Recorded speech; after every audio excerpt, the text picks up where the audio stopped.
श्रीमद् भागवत महापुराण के प्रथम खंड के पंचम स्कंद के अथा पंचम अध्याय ऋषभ जी का अपने पुत्रों को उपदेश देना और स्वयं अवधूत वृत्ति ग्रहण करना का रूप में यहाँ पर आरंभ होता है।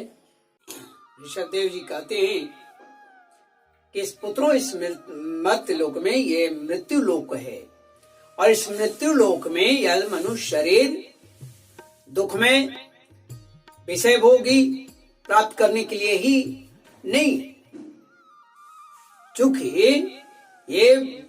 ये भोग तो विष्ठा भोगी सुअर और कुकुर आदि को भी प्राप्त है। इस तरह का शरीर इनको भी ये मिल जाते हैं। इस शरीर से, इस जो शरीर मिली है, इस शरीर से हमें तप करना चाहिए, प्रभु के स्मरण करना चाहिए, प्रभु के सुख और प्रभु के आनंद के लिए, परमार्थ प्राप्ति के लिए हमें इस शरीर का उपयोग करनी चाहिए, ना कि कामनाओं में लिप्त रहने के लिए किया गया है। इच्छाओं को पूर्ण करने में ही लगा रखना चाहिए। जब हम इस दिव्य शरीर को दिव्य तप करके करते हैं तो उसे अंतःकरण शुद्ध होता है और चूंकि इस अंतःकरण शुद्ध होने से इसी से अनंत ब्रह्मानंद की प्राप्ति होती है। इसी से जो आनंद है, ब्रह्मानंद की जो अनुभूति होती है, इन्हीं शरीर से ही प्राप्त होता है। इसे बेकार न जाने दें। शास्त्रों ने महापुरुषों की सेवा को मुक्ति का और स्त्री संगी का कामियों के संग को नरक का द्वार कहा है। महापुरुष वे ही हैं जो समांचित, परम शांत, क्रोधहीन हैं, जिनका क्रोध नहीं है, सबके हित चिंतक हैं और सदाचार से संपन्न हैं।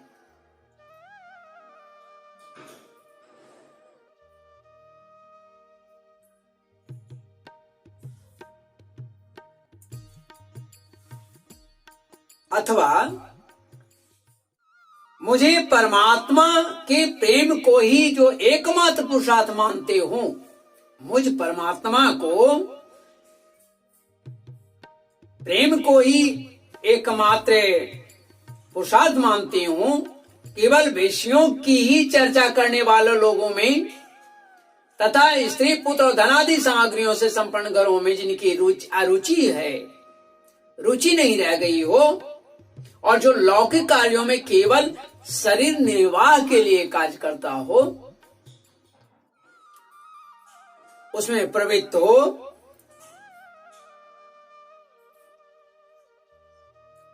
ये महापुरुष हैं। महापुरुष का कार्य ऐसा ही होता है। मनुष्य अवश्य प्रमादवश कुकर्म करने लगता है। उसकी वह वृत्तियां, उसकी वह प्रवृत्ति इंद्रियों को तृप्त करने के लिए ही होता है। मैं इसे अच्छा नहीं मानता, अच्छा नहीं समझता, क्योंकि इसी के कारण आत्मा को यह असत और दुखदायक जो शरीर है, वह शरीर प्राप्त होता है। जब तक जीव को आत्म तत्व की जिज्ञासा नहीं होती, तभी तक देहादि के द्वारा उसका स्वरूप छिपा होता है, छिपा रहता है। जब तक यह लौकिक वैदिक कर्मों में फंसा रहता है, तब तक मन में कर्म की वासनाएं भी सदा बनी रहती है। तभी तक यह कर्म की वासनाएं बनी रहती है और इन्हीं से देह बंधन यानी तिर्यक योनियों में या शरीर धारण करने की जो बात बतलाई गई है, तो यही देह बंधन की प्राप्ति होती है, इसी से प्राप्त होती है। इस प्रकार अविद्या के द्वारा आत्मस्वरूप के ढक जाने से कर्म वासनाओं के वंशीभूत हुआ चित्त मनुष्य को फिर कर्मों में ही प्रवृत्त कर देता है, लगा देता है। अतः जब तक उसको मुझ वासुदेव में, भगवान कह रहे हैं कि मुझ वासुदेव में प्रीति नहीं होती, तब तक वह देह बंधन से छूटता नहीं है, छूट नहीं सकता है। स्वार्थ में पागल जीव जब तक विवेक दृष्टि का आश्रय लेकर के इंद्रियों की चेष्टाओं को मिथ्या नहीं देखता, तब तक आत्म संबंध स्वरूप की स्मृति खो बैठने के कारण वह अज्ञानवश विषय प्रधान गृह आदि में आसक्त रहता है, पुत्र पौत्र आदि में आसक्त रहता है, और इसी तरह तरह के क्लेश उठाता रहता है, तरह तरह के दुखों को उठाता रहता है। स्त्री और पुरुष इन दोनों का जो परस्पर दाम्पत्य भाव है, इसी को पंडित जन उनके हृदय की दूसरी स्थूल एवं दुर्भेद्य ग्रंथि कहती।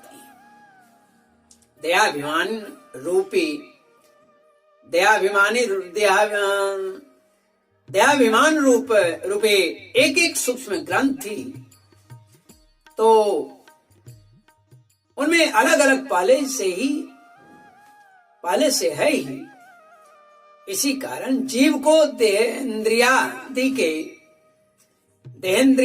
के अतिरिक्त और क्या प्राप्त होता है? घर, स्त्री, खेत, पुत्र, स्वजन, धन, इन सभी जो शरीर धारण करने में सहायक, उन्होंने चाहे वह आधम योनि हो चाहे जो हो, तो ये आदि में रहने पर मनुष्य का मैं जागृत रहता है, अहंकार जागृत रहता है, और मैं और मेरेपन का मोह होना स्वाभाविक है, अर्थात मोह हो जाता है। यदा मनो हृदय ग्रंथिरस्य कर्मानुबद्धो दृढ़ आश्लेषेत तदा जन संपरिवर्तते स्मन् मोक्तः परं यात्यतिहाय हेतुम् हंसे गुरो मयि भक्त्यानुवृत्त्या वेतृष्णया द्वन्द्वतितिक्षया च सर्वत्र जन्तुर्व्यसनावगत्या जिज्ञासया तपस्या निवृत्त्या। जिस समय कर्म वासना के कारण पड़ी हुई इसकी यह दृढ़ हृदय ग्रंथि ढीली हो जाती है, उसी समय यह दाम्पत्य भाव से निवृत्त हो जाता है, निवृत्त हो जाती है। उसी समय यह दाम्पत्य भाव से निवृत्त हो जाती है, और संसार के हेतुभूत अहंकार, कारणभूत जो अहंकार है, तो इस कारणभूत अहंकार को त्याग करके और सब प्रकार के बंधनों से वह मुक्त हो जाता है।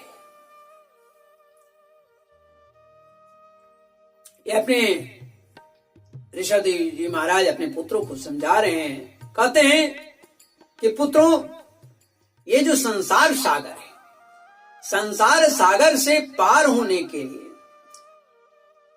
संसार सागर से पार होने में कुशलता यानी कौशल तथा धैर्य, उद्यम एवं सत्व गुण विशिष्ट जो पुरुष है, उस पुरुष को चाहिए कि सबके आत्मा और गुरु स्वरूप मुझ भगवान में भक्ति भाव रखने से, मेरे पारायण रहने से, मेरे प्रति रहने से, तृष्णा का त्याग कर देने से, सुख दुख आदि द्वंद्वों में समान रूप से और इनको सहने से जीव को सभी योनियों में दुख ही उठाना पड़ता है।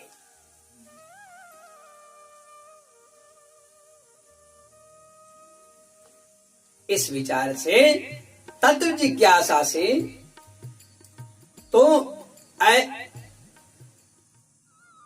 ऐसा जान करके मनुष्य को क्या करनी चाहिए कि ऐसा जब वो स्मरण करता है तो ऐसा जान करके तत्व जिज्ञासा से, तप से, सकाम भाव से, सकाम कर्म के त्याग से, मेरे ही लिए कर्म करने से, मेरी कथाओं का नित्य प्रति श्रवण करने से, मेरे भक्तों के संग रहने से और मेरे गुणों के कीर्तन से, बैर त्याग से, समता से, शांति से और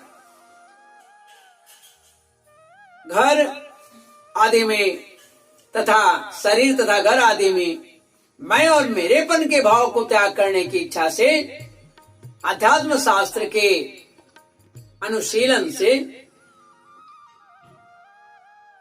एकांत सेवन करने से, प्राण, इंद्रिय और मन के संयम से, शास्त्र और सत्पुरुषों के वचन में यथार्थ बुद्धि रखने से, विश्वास रखने से, पूर्ण ब्रह्मचर्य से, कर्तव्य कर्मों में निरंतर सावधान रहने से, वाणी के संयम से, सर्वत्र मेरी ही सत्ता देखने से, अनुभव ज्ञान सहित तत्व विचार से और योग साधना से अहंकार रूप अपने लिंग शरीर को या देहधारी शरीर को लीन कर दे। मनुष्य को चाहिए कि वह सावधान रह करके,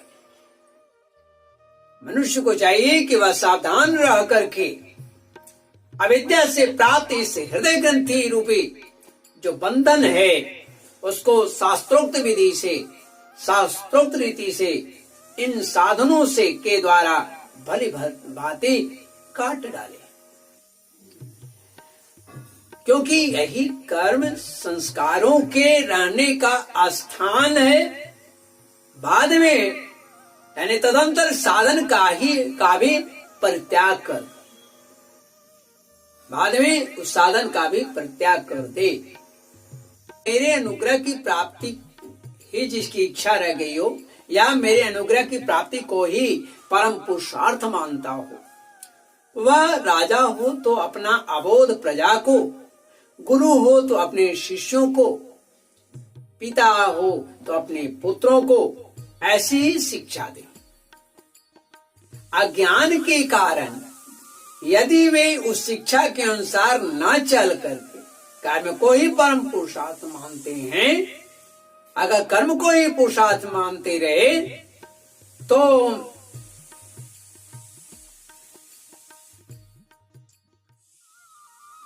भी उन पर क्रोध नहीं करनी चाहिए।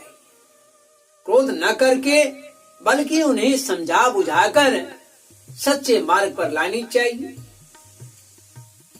विषयासक्त युक्त कर्मों में लगाना तो ऐसा ही है जैसे किसी अंधे मनुष्य को जानबूझ करके किसी गड्ढे में ढकेल देना, अर्थात उसे सन्मार्ग पर लाने का प्रयास करनी चाहिए। इससे भला किसी पुरुषार्थ की सिद्धि हो सकती है? संभव नहीं। अपना सच्चा कल्याण किस बात में है इसको ही समझाना चाहिए, बतलाना चाहिए। इसको सभी लोग नहीं जानते हैं। इसलिए शास्त्रों के अध्ययन से, महापुरुषों के अध्ययन से, गुरुओं के वचनों से ही प्राप्त होता है तथा उनके सानिध्य में रहे, सज्जनों के संग में रहे तो उनका कल्याण निश्चित है।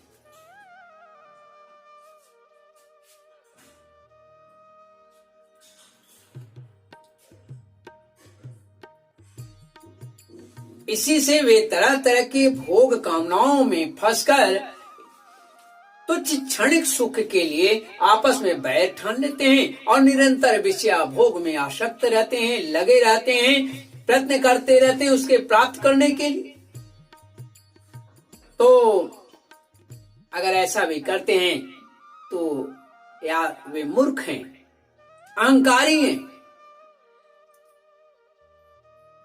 माया में निरंतर फंसे रहते हैं। वे मूर्ख इस बात पर कुछ भी विचार नहीं करते कि इस बैर विरोध के कारण नरक आदि जो लोक है, जो प्राप्त होने की बात कही जाती है, अत्यंत घोर दुखों को प्राप्त होती है।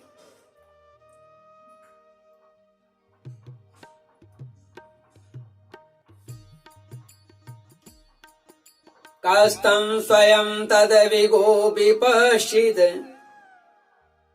अविद्यायामन्तरे वर्तमानम् दृष्ट्वा पुनस्तं सघृणा कुबुद्धिं प्रयोजयेदुत्पथगं यथान्धम्।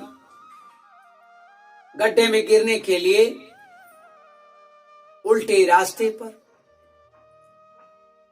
जाते हुए मनुष्य को जैसे आंख वाला पुरुष उधर नहीं जाने देना चाहता है, उधर नहीं जाने देता है, वैसे ही अज्ञानी मनुष्य को अविद्या में फंसकर दुखों की ओर जाते हैं देखकर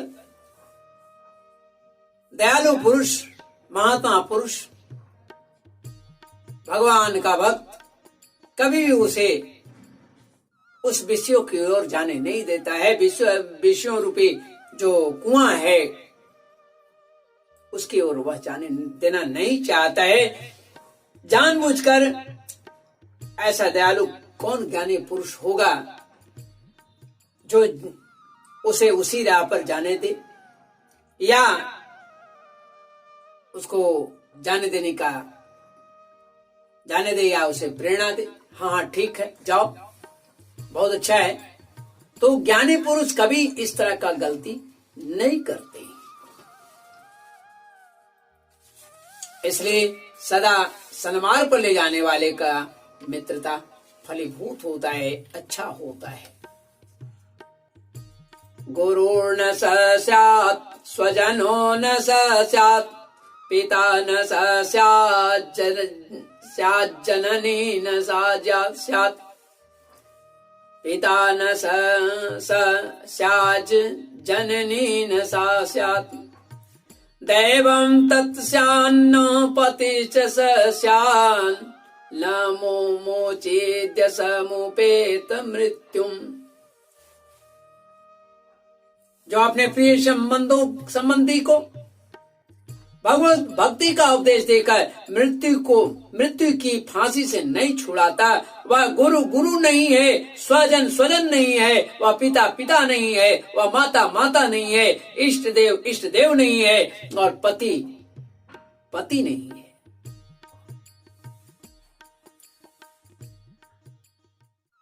गुरुर्न स स्यात् स्वजनो न स स्यात् पिता न स स्यात् जननी न सा स्यात् दैवं न तत्स्यान्न पति च स स्यात् स्यान् न मोचयेत् समुपेत मृत्युम्। इसलिए जो पिता बना है उसका भी बहुत बड़ा कर्म है, जो गुरु बने हैं उनका भी बहुत बड़ा कर्म है, जो पति बना है उसका भी बहुत बड़ा कर्म है। अर्थात निरंतर ही भगवान के चरणों में प्रेम करे और सही मार्गदर्शन दे। मेरे इस अवतार ऋषभदेव जी का अवतार का वर्णन मैंने आपको बताया था कि भगवान नारायण का ऋषियों के द्वारा मांग पर हुआ है। इस अवतार शरीर का रहस्य साधारण जनों के लिए मेरी बुद्धि कम नहीं है। शुद्ध सत्व ही मेरा हृदय है और उसी में धर्म की स्थिति है। मैंने अधर्म को अपने से बहुत दूर पीछे की ओर ढकेल दिया है। इसी से सत्य पुरुष मुझे ऋषभ भी कहते हैं। तुम सब मेरे उस शुद्ध सत्व में हृदय से उत्पन्न हुए हो, इसीलिए मत्सर छोड़कर अपने बड़े भाई भरत की सेवा करो। उसकी सेवा करना ही मेरा ही सेवा करना है। यही तुम्हारा प्रजा पालन है, प्रजा पालन भी है। अन्य सब भूतों की अपेक्षा वृक्ष अत्यंत श्रेष्ठ हैं, उनसे चलने वाले जीव श्रेष्ठ हैं। उनमें भी कीटादि की अपेक्षा ज्ञान युक्त पशु आदि श्रेष्ठ हैं। पशुओं से मनुष्य और मनुष्य से प्रमथगण, प्रमथों से गंधर्व, गंधर्वों से सिद्धि और सिद्धों से देवताओं के अन्यायी किन्नर आदि श्रेष्ठ हैं।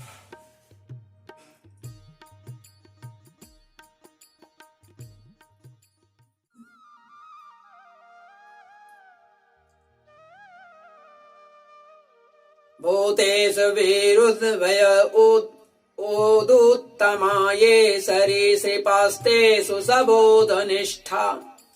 ततो मनुष्या प्रमतास्ततोऽपि गन्धर्व सिद्धा विबुधानुगाये। देवासुरेभ्यो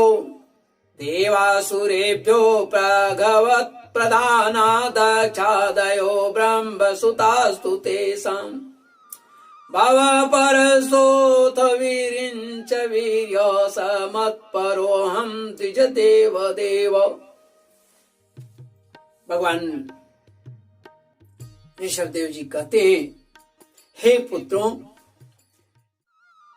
इन किन्नरादि जो हैं इनसे श्रेष्ठ असुर हैं। असुर से देवता और देवताओं से भी इंद्र श्रेष्ठ हैं। पंचम स्कंद के यथा पंचम अध्याय का के रूप में यहाँ पर समाप्त होता है। नारायण नारायण नारायण गोविंद नारायण नारायण नारायण माधव नारायण नारायण नारायण हरिहर नारायण नारायण नारायण गोविंद नारायण नारायण नारायण हरिहर नारायण नारायण नारायण गोविंद नारायण